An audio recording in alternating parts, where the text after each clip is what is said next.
everyone, welcome to today's video. Today I would like to outline 3 common misunderstandings about the Global Talent Independent Program. 3 most important misunderstandings of this GTI program.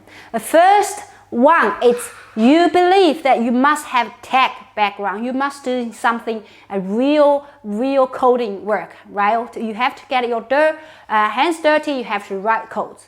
That is not the case. We have quite a lot occupations like sales director. We have quite a few sales directors to get permanent visa under GTI, all right? And we have someone who's actually entrepreneur himself and who's no longer writing code. He got permanent visa as well. So that is not a requirement. You have to have a tech background, okay? It is really important that it is really about industry focus. It's not about whether you are the person who has systematic tech. You're writing that. Okay, so someone who's actually have a technology background, who's still writing code at the moment, who's still doing the system. This is actually what I call level 3 candidate. Okay, so who's no longer, who's actually working to actual work, system analyst, senior system analyst, for example, or a chief technical architect. This candidate is actually the level 3 candidates. This is only one level. We have another 2 levels, for example, who are actually entrepreneur themselves. Okay, they have their own business. They are focused on business strategy, and then their product is awesome, right? So this kind of candidate still get permanent visa. Another kind of candidate is that, as I mentioned, they are actually focused on business development, sales. That's still okay. Okay, so first of all, the first common misunderstanding of GTI is that you must have a tech background. That is wrong.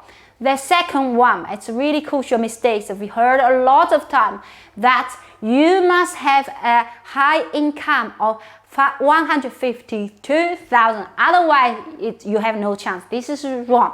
Okay, we have quite a lot candidates got permanent visa that their salary below 100,000 Australian dollar, below 100,000 Australian dollar. Okay, so this is the same way. So can you get permanent visa if your salary is 1 million? It doesn't be necessary like that. Okay, so that it is actually something that we compare to your market, to your own achievement, to your country.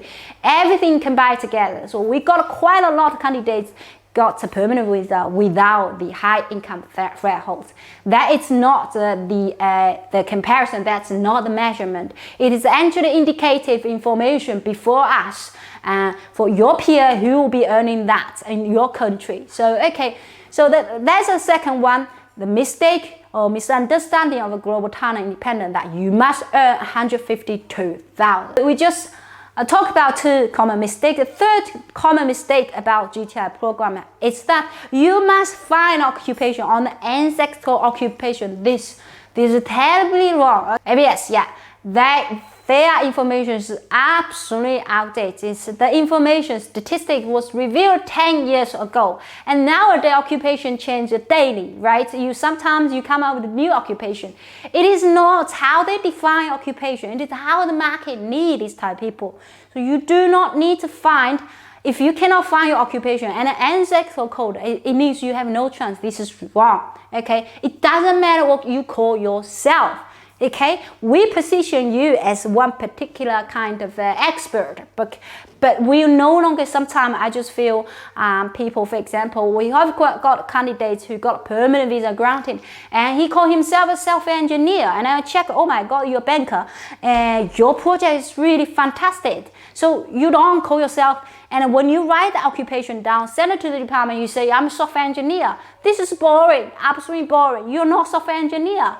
Okay, it doesn't matter. You do not need to find occupation on this, and we can define for you. Okay, so CV can be changed, the title can be changed. The company title probably just reflect what you do, but you're really different, right? So whether you're senior or not, we will compare to your own company org chart and compare to other candidates from your same company. Right? So in summary, today I just outlined 3 common mistakes or misunderstanding of Global Talent Independent. First one is that is wrong, that you must have So you must have income of 152,000. The second, the final one, I said that it's wrong that you must have occupation on the ethical occupation list. The first one is that, yes, if you're right here, you must have a tech background. That's wrong. You don't need to have a tech background. You do not need to have coding experience at all. It doesn't matter. All right, thank you very much for watching. If you have any questions, comment below or send an email to us directly. Talk to you soon. Bye-bye.